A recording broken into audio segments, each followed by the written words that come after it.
আসসালামু আলাইকুম। আপনারা স্ক্রিনে যে ফলগুলো দেখতে পাচ্ছেন সেটা হচ্ছে আমার এই বাইকুনুর জাতের আঙুর গাছের। তো অনেকেই জিজ্ঞেস করতেছে, ভাই আপনার এই ফলগুলো আপনি ছিঁড়ে ফেলতেছেন কেন?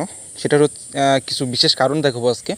তো আমি এখান থেকে একটা ফল ছিঁড়ে ফেলছি। এখানে ফল থাকার কারণে দেখেন, এখানে ফল থাকার কারণে এটার মাথা অনেক চিকন হয়ে গেছে, এটার ডগা অনেক চিকন হয়ে গেছে। এই জন্য এই ফলে শক্তি পাচ্ছে এবং ডগায় কম শক্তি পাচ্ছে, এই জন্য আপনার ডগা চিকন হয়ে যাচ্ছে। এই ফলটা কাটার পরে আশা করি 5-7 দিনের ভিতরে গাছটি অনেক দ্রুত আপনার মাচায় উঠে যাবে, যেহেতু আপনার মাচার নিচের থেকে কুশিগুলো উঠছে। তো প্রত্যেকটা বিষয়ে আপনাদেরকে খুবই খেয়াল রাখতে হবে। যেমন উপরে দেখতে পাচ্ছেন একটা থোকা আসছে, এই থোকাটা আমরা এখানে ছিঁড়ে ফেলবো। আপনারা যদি ভালোভাবে লক্ষ্য করেন তাহলে দেখতে পারবেন এই একটা থোকা, এই থোকাটা আমরা ছিঁড়ে ফেলব।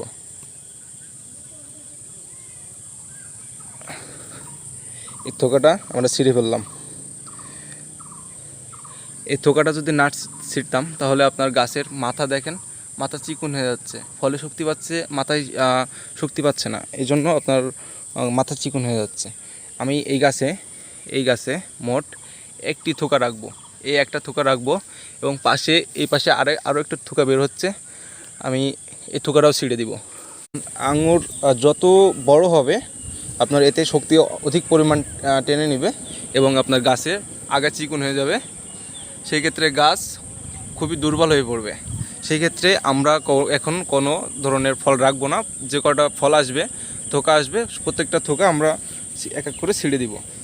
যদিও বা রাখতে হয় তাহলে মোটা ডালে যদি কোনো থোল বের হয় বা কোনো থোকা বের হয় তাহলে আমরা একটা থোকায় রেখে দিব। জাস্ট একটা গাছে একটা থোকায় থাকবে যদি শখের বসে রাখতে চান। এর বেশি গাছে ফল রাখা যাবে না। রাখলে আপনার এই সমস্যাগুলো আপনি ফেস করবেন। তো আপনারা আশা করি বুঝতে পারছেন।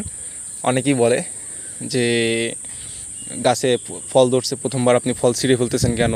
ফল ছিঁড়ে ফেলতে